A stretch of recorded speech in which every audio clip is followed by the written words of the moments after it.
हम सबको जो जीवन मिला है ये मिलना मात्र पर्याप्त नहीं है। थोड़ा सा गौर से सुनेंगे, ध्यान से सुनेंगे तो शायद ये बात समझ में आ जाएगी। हम सबको जो जीवन मिला है ये जीवन मिलना ही पर्याप्त नहीं है। अब मिला हुआ जीवन रॉ मटेरियल की तरह है। रॉ मटेरियल समझते हैं सब लोग? इंग्लिश का ये शब्द है, अंग्रेजी का ये शब्द है। रॉ मटेरियल का अर्थ होता है सूखा सामान की तरह या छिन्न भिन्न वस्तुओं के रूप में आई हुई चीजें। रॉ मटेरियल को मैं ऐसे समझाऊं जैसे हम लोग रोज क्या खाते हैं? भात खाते हैं, दाल खाते हैं, उसके साथ में सब्जी खाते हैं, रोटी खाते हैं, पूड़ी खाते हैं, सलाद खाते हैं, आलू की सब्जी खाते हैं, गोभी की सब्जी खाते हैं, करेला की सब्जी खाते हैं। तो खाते तो वही हैं, भात खाते हैं, दाल खाते हैं, रोटी खाते हैं। तो ये पकी हुई सामग्री है। और रॉ मटेरियल क्या है? इसका रॉ मटेरियल है चावल। चावल, सूखा चावल। भात किससे बनता है? चावल से। दाल बनती है सूखी दाल से। रोटी किससे बनती है? आटा से। आटा किससे बनता है? गेहूं से। लेकिन खाना यही भात रोटी है, यही चावल और आटा खाना है, तो सूखा आटा आप फाँक लेंगे? सूखा आटा आपको आधा किलो दे दें और आप उसको फाँक के पानी पी लीजिए, चलेगा? फाँकेंगे? या आधा किलो चावल आप सबको दे दें, चावल फाँक लीजिए और 2 ठो आलू कच्चा खा लीजिए, ऐसा चलेगा? क्या करना पड़ता है? आटा को पानी डालकर, गूंथ कर, सान कर रोटी लायक बनाना पड़ता है। ये बड़ी विचारणीय बात है। खाना आटा ही है, पर आटा को बनाना पड़ता है। कैसे बनाना पड़ता है? पानी डालकर, पानी के संपर्क से आटा को इस लायक बनाना पड़ता है कि वो रोटी बन सके। और रोटी बनाने की भी कला है। रोटी बनाने की भी कला है।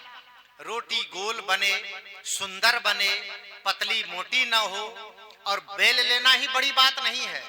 तवा पर उसको उचित मात्रा में सेकना है, उचित तापमान में सेकना है। तवा में अगर ज्यादा गर्मी आ गई तो रोटी जल जाएगी। अगर कम ताव है, कम उसमें ताप है, तो रोटी कच्ची रह जाएगी। और वही रोटी फूलती नहीं है, खिलती नहीं है, जो सही ढंग से सेकी नहीं जाती। अब मैं आपसे पूछना चाहता हूं कि आटा से रोटी बनाना, रोटी के लायक आटा को तैयार करना एक कला है। फिर उस आटे को रोटी बनाना एक कला है, रोटी को सेकना एक कला है। उसके बाद वह रोटी हम सबके खाने लायक होती है। आटा मिल जाना पर्याप्त नहीं है, चावल मिल जाना पर्याप्त नहीं है, आलू और टमाटर मिल जाना पर्याप्त नहीं है। उसको क्या करना पड़ता है? बनाना पड़ता है, पकाना पड़ता है, सिझाना पड़ता है, पसाना पड़ता है, छीलना पड़ता है, मसाला मिलाना पड़ता है, छौंकना पड़ता है, बघारना पड़ता है, तब जाके वह खाने लायक बनता है। मकान आप सब जानते हैं, मकान में क्या क्या चीजें लगती हैं? ईंटा, बालू, छड़, सीमेंट, यही सब चीजें लगती मकान में। अब आपके दरवाजे पर कोई 10,000 ईंटा रख दे, 10 कुंटल छड़ रख दे, 100 बोरी सीमेंट रख दे और 2 ट्रॉली बालू रख दे, मकान बन गया? मकान तैयार हो गया? नहीं ना। अब क्या करना पड़ेगा? इन सब को उचित मात्रा में मिला करके हमें मकान बनाना पड़ेगा, तब वह मकान कहलाएगा। दरवाजे पर पड़ी हुई वस्तु रॉ मटेरियल है, उसको सही मात्रा में सही जगह स्थापित करना होगा, तब आवास के लायक मकान भवन तैयार हो पाएगा। बंधुओं, ये उदाहरण था। ये जीवन रॉ मटेरियल की तरह है। सबको ये हाथ, पैर, आंख, नाक, कान, जीभ, त्वचा और सारी इंद्रियों से ग्रथित ये शरीर मिल गया। मैं आपसे पूछता हूं, क्या ये शरीर का मिल जाना ही सफलता का प्रमाण है? इस शरीर को पाकर न जाने आदमी किस किस तरह का काम करता है। इस शरीर को पाकर न जाने आदमी किस किस क्षेत्र में कहां कहां जाता है। सफलता इसमें है, इस मिले हुए जीवन को बनाना। कैसे बनाना है? जैसे सुंदर मकान बनाने के लिए सुंदर कारीगर चाहिए। एक अनगढ़ लकड़ी है, लकड़ी काट करके कारपेंटर लाता है मशीन में, उसको फाड़ता है और फाड़ने के बाद में उस लकड़ी में से सुंदर कुर्सी, सुंदर टेबल, सुंदर पलंग, सुंदर पीढ़ा, सुंदर डाइनिंग टेबल और न जाने सुंदर अलमारी क्या क्या बना लेता है। लकड़ी में अलमारी दिखती नहीं थी, लकड़ी में कुर्सी दिखती नहीं थी, लकड़ी में टेबल दिखता नहीं था, लकड़ी में पलंग भी नहीं दिखता था, लेकिन उन सब को आकार देने वाला कौन है? लकड़ी रॉ मटेरियल है, लेकिन लकड़ी को सही आकार देने वाला कुशल कारीगर है। हम सब का जीवन जो मिला हुआ है ये रॉ मटेरियल है। अब इसे आकार देना है, सुंदर आकार देना है, सुंदर आदतों का निर्माण करना है, सुंदर विचारों का निर्माण करना है, सुंदर व्यवहार से अपने समाज के, अपने घर के, अपने परिवार के लोगों को अपना बनाना है। यही तो जीवन है, इसे बनाना पड़ेगा। देखिए, आप लोगों के घर में गाय है, बहुत लोगों घर में गाय और भैंस है। मैं आप लोगों से पूछूं कि आप लोग गाय क्यों पालते हैं? जरा बोलिए तो, कोई थोड़ा सा हिम्मत करके। गाय क्यों पालते हैं?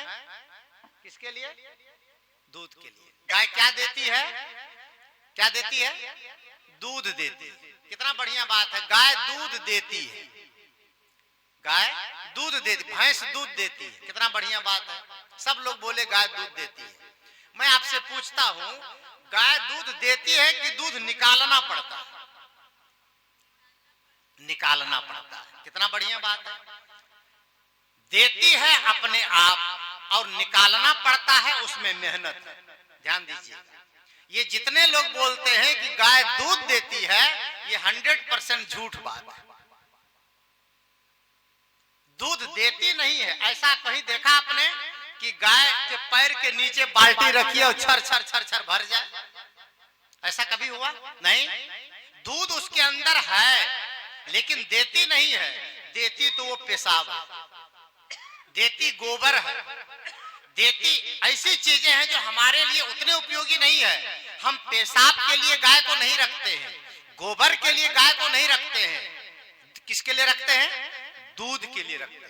लेकिन दूध वो अपने आप नहीं देती है, दूध निकालना पड़ता है। ध्यान दीजिएगा, दूध निकालना पड़ता है उसके अंदर, लेकिन ऐसे नहीं मिलता है। अच्छा, कोई सोचे कि गाय के अंदर दूध है और 4 लाठी मारकर धड़ाम से दूध निकालना, ऐसा कोई सोचे? दूध देगी गाय? दूध तो है, लेकिन लाठी से भी नहीं देगी, डांट से भी नहीं देगी, फटकार से भी नहीं देगी। दूध कैसे देगी? प्यार से, दुलार से देगी, सेवा से देगी, प्रेम से देगी, सत्कार से देगी। दूध उसके अंदर है। और उसी दूध में ध्यान दीजिएगा, जिससे उसके स्तन से दूध आता है, आप अगर प्यार से उसको दबाएंगे तो दूध निकलेगा। अगर दूध देने लायक है तो दूध निकलेगा।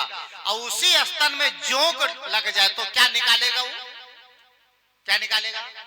बताइए, कितनी बड़ी बात है। दूध, लेकिन वो क्या निकाल रहा है? खून। क्यों?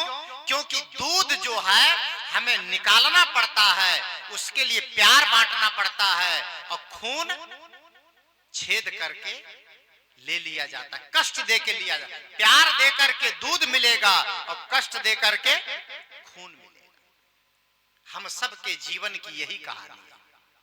हम सब प्यार बांटें, स्नेह बांटें, सत्कार बांटें। एक कवि ने लिखा है, जो और को शक्कर देता है वह खुद भी शक्कर खाता है, और जो और को टक्कर देता है वह खुद भी टक्कर खाता है, और जो और को चक्कर देता है वो खुद भी चक्कर पाता है। आप क्या बांटते हैं? अपने जीवन को बनाएं। बनाने का ये समय है, बनाने का ये मौका है। और बनाने के लिए आप जब मकान बनाते हैं तो केवल मकान बना करके नहीं छोड़ते हैं, उसमें प्लास्टर करते हैं, रंग पेंट करते हैं, कलर करते हैं, खिड़की लगाते हैं, दरवाजे लगाते हैं, सुंदर सुंदर वस्तुएं लाकर ड्राइंग रूम में रखते हैं। मकान को सजाने की सामग्री दुकान में मिलती है, और जीवन को सजाने की सामग्री इन संतों की दुकान में मिलती है, यहां मिलती है। और जीवन कैसे सजेगा? प्रेम से। जीवन कैसे सजेगा? प्रसन्नता से। जीवन कैसे सजेगा? मीठी वाणी से। जीवन कैसे सजेगा? संतोष से। जीवन कैसे सजेगा? सहनशीलता से। जीवन कैसे सजेगा? संतुष्टि से। ये अगर हमारे पास नहीं है तो हम जीवन को नहीं सजा सकते। सब कुछ तो हमारे पास है, घर है, मकान है, दुकान है, और मैं तो ये शुभकामना करता हूं, मुझे बड़ी खुशी होती है। एक जमाना था कि संत पैदल चलते थे, कहीं पानी नदी पार करते थे तो कहीं स्टीमर से, कभी नाव से, कभी कैसे। आज नदियों में पुल बन गए और हमारे संतों के पास सुंदर सुंदर वाहन हो गए, और आज देखिए आश्रम में आधा दर्जन संतों के वाहन खड़े हैं। ये सब संपन्नता का प्रतीक है। बड़ी प्रसन्नता है कि आज आर्थिक उन्नति हुई और संतों ने भी उन्नति की, अपनी आध्यात्मिक उन्नति की, आर्थिक उन्नति की, सामाजिक उन्नति हुई और धार्मिक उन्नति भी हुई। सत्संग का आयोजन बढ़ा, तमाम तरह की गतिविधियां बढ़ी, और उसमें सब संपन्नता की ओर जा रहे हैं।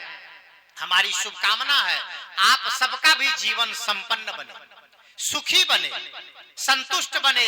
आप सबके घर में अगर मोटरसाइकिल है तो इतना श्रम करें, इतना धन आए, इतना अर्थ आए, इतनी संपन्नता हो कि आपके घर में भी 4 पहिए की गाड़ी आ जाए, आपका सुंदर मकान बने, आपकी सुंदर दुकान हो, आपका सम्मान हो, आपके घर में सामान भी बढ़े और आपके लिए लोगों के मन में सम्मान भी बढ़े।